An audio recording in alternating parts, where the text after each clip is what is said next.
C'è chi ritiene, e non a torto, che le coste della Sardegna siano fra le più belle del Mediterraneo e non solo.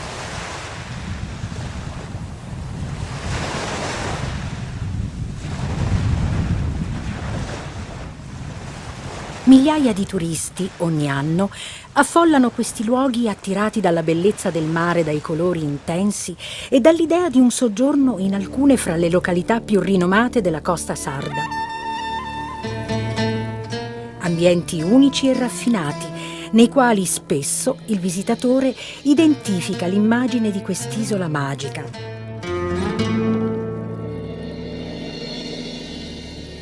Mare cristallino, spiagge affollate, yacht di lusso e hotel da favola.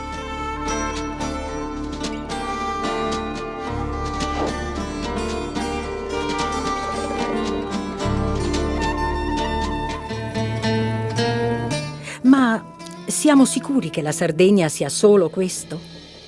Proviamo ad abbandonare per qualche istante la costa per spingerci più verso l'interno dell'isola.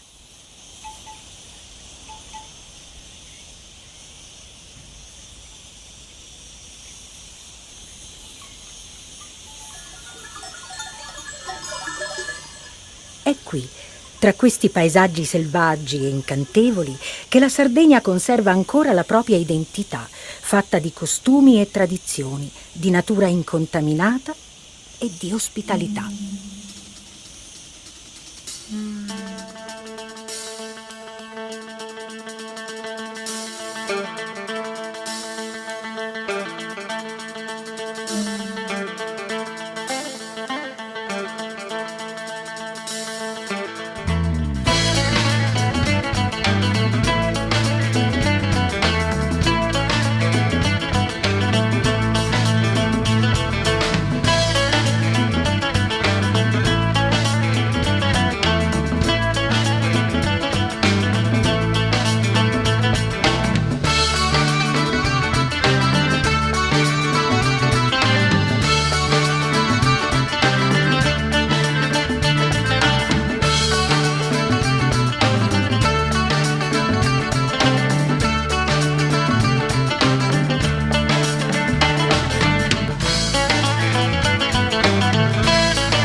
Quando si parla della Sardegna dell'interno, il riferimento è quello delle Barbagie, regioni situate nel cuore dell'isola e che per la loro particolare condizione di isolamento sono quelle che più di altre sono riuscite a conservare meglio la propria cultura e la propria tradizione.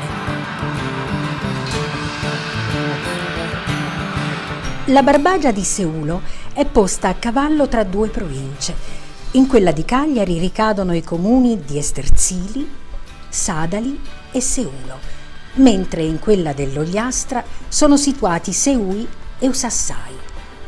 Il nostro viaggio, però, si concentra nel territorio dei primi tre comuni che solo recentemente sono passati alla provincia di Cagliari.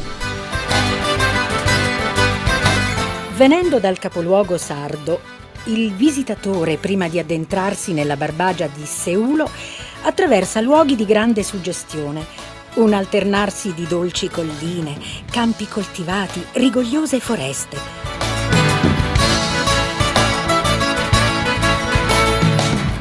Dopo una serie di tornanti, il panorama si apre sul lago artificiale del Flumendosa, che lambisce anche i territori di Sadali e Esterzili. Esteso per quasi 17 chilometri e largo circa 250 metri, questo invaso, ultimato nel 1957, solo di recente ha scoperto una propria vocazione turistica. Oggi, infatti, si possono provare sensazioni davvero forti durante un'escursione a bordo di un caratteristico battello che scivola lentamente sulle acque immobili del lago.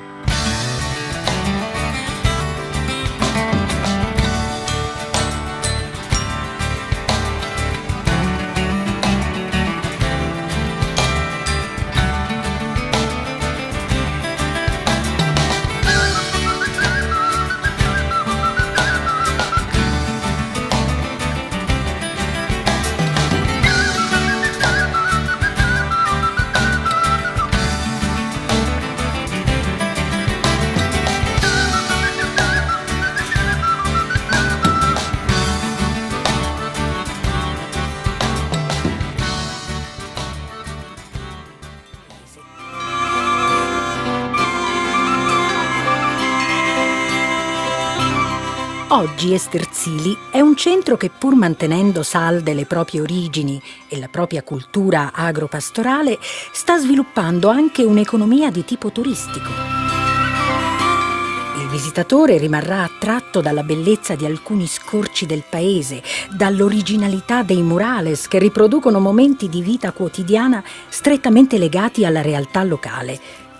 Ma raccontano anche del pregevole ambiente naturale che fa da cornice al paese.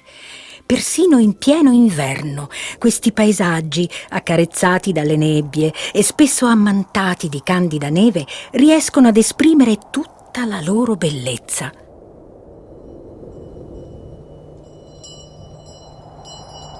È in questi spazi, tra i silenzi della natura, che si conservano le tracce di insediamenti antichissimi.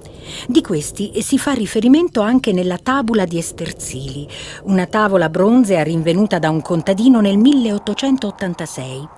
La tavola riporta un testo latino risalente al 69 d.C., nella quale si parla di una controversia fra popolazioni sarde romanizzate dedite alla pastorizia, i Galilenses, che sconfinavano spesso nelle terre dei contadini, i quali ne rivendicavano il possesso.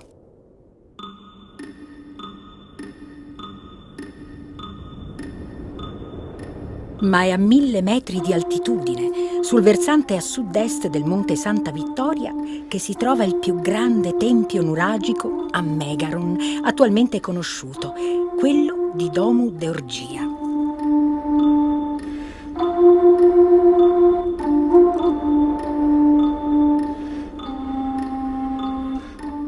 L'edificazione del santuario risalirebbe al bronzo recente, alla fine del XIII secolo a.C., sovrapponendosi ad un villaggio nuragico preesistente che occupava la vasta insellatura del monte Cuccureddì. Una posizione straordinaria che, oltre a consentire un facile controllo delle terre circostanti, favoriva la frequentazione del luogo sacro da parte dei pellegrini.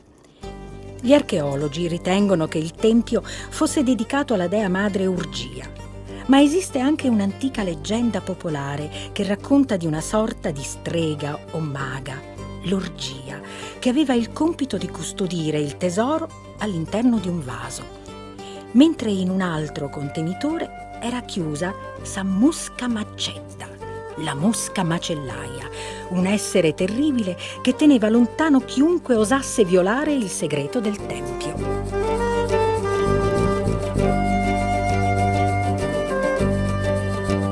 A conferire maggiore importanza archeologica al tempio di Domu de Orgia è anche il recente ritrovamento, in corrispondenza della panchina del vestibolo, di una straordinaria scena nuragica, rappresentata da diversi bronzetti votivi, cacciatori, arcieri, sacerdotesse, animali.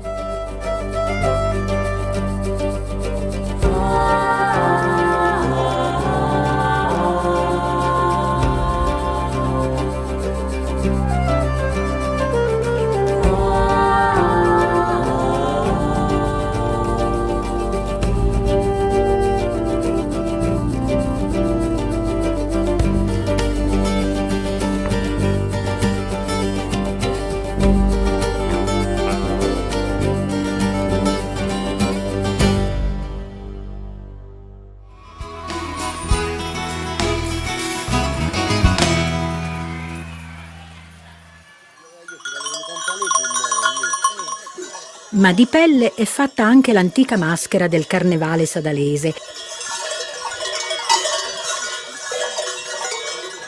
Un po' come avviene in altri centri dell'interno della Sardegna, anche qui la maschera è ispirata a misteriosi esseri dalle sembianze animalesche.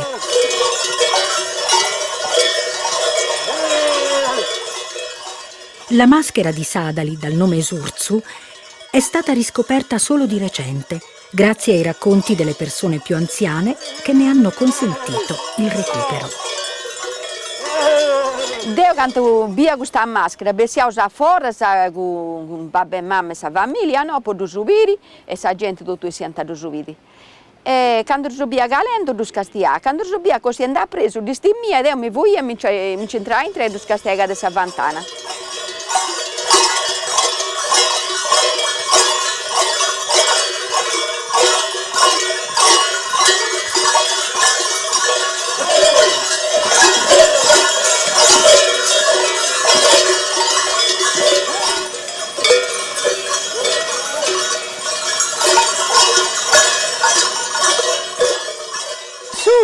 Fu su sa bestia che de piantò mai, poteva sa brus pericolosa e di personata si erru e su mali comunque no.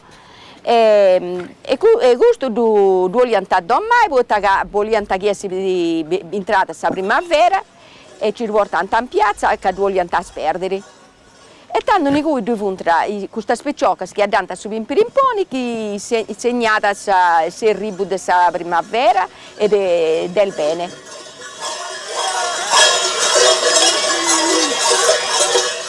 Ormai, dopo la riscoperta dell'antica maschera, anche il carnevale sadalese è diventato un appuntamento molto atteso, non soltanto dai locali, ma anche da tantissimi visitatori provenienti da ogni parte dell'isola e oltre. Un'occasione che diventa lo spunto per una visita più accurata in questo territorio.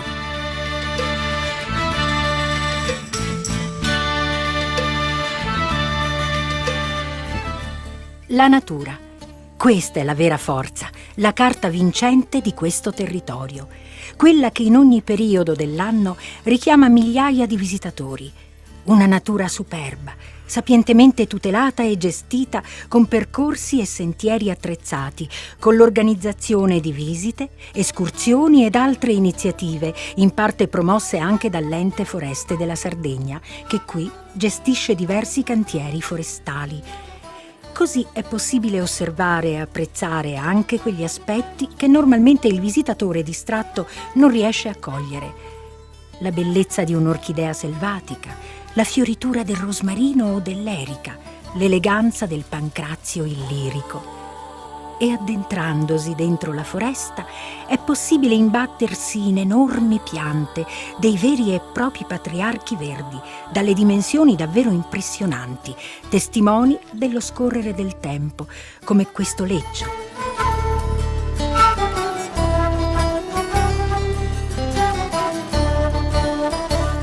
Oggi l'Ente Foreste, con la collaborazione del Comune e di altri soggetti privati, è impegnato in un lavoro di analisi di questo patrimonio arboreo e si pensa di creare presto una vera e propria anagrafe di questi grandi alberi.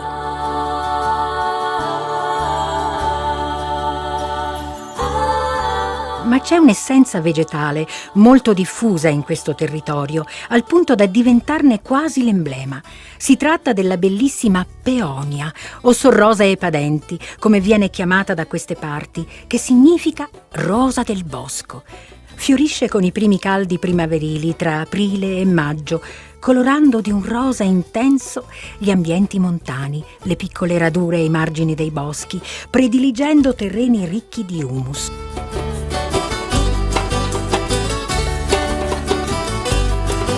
Questo fiore è diventato talmente importante per la comunità seulese che ogni anno in primavera viene organizzata un'apposita manifestazione intitolata proprio Sorrosa Padenti. Per alcuni giorni il centro abitato diventa una vera e propria vetrina della cultura, dell'arte, dell'ambiente e della tradizione di questo comune. Insomma, uno di quei momenti dove i riti ed i costumi testimoniano la vitalità di un legame con la tradizione che va oltre il folklore. Un legame che per questa gente significa saper accogliere il nuovo calandolo nella propria identità culturale, alla continua ricerca dell'armonia fra passato e presente.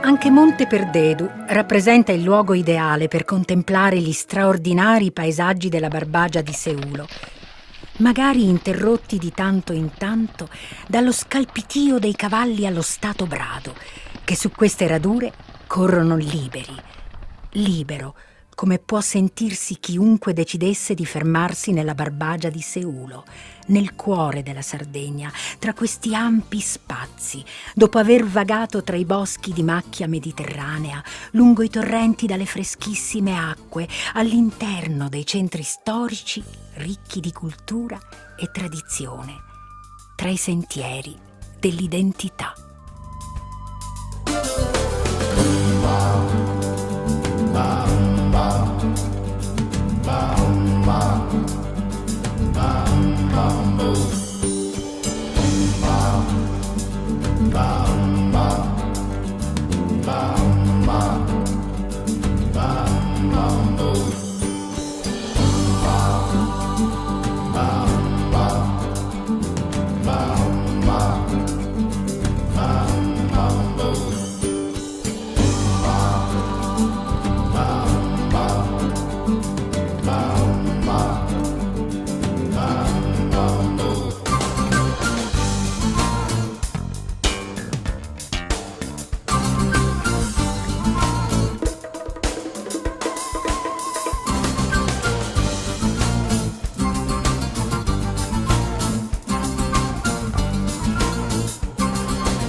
Mambo.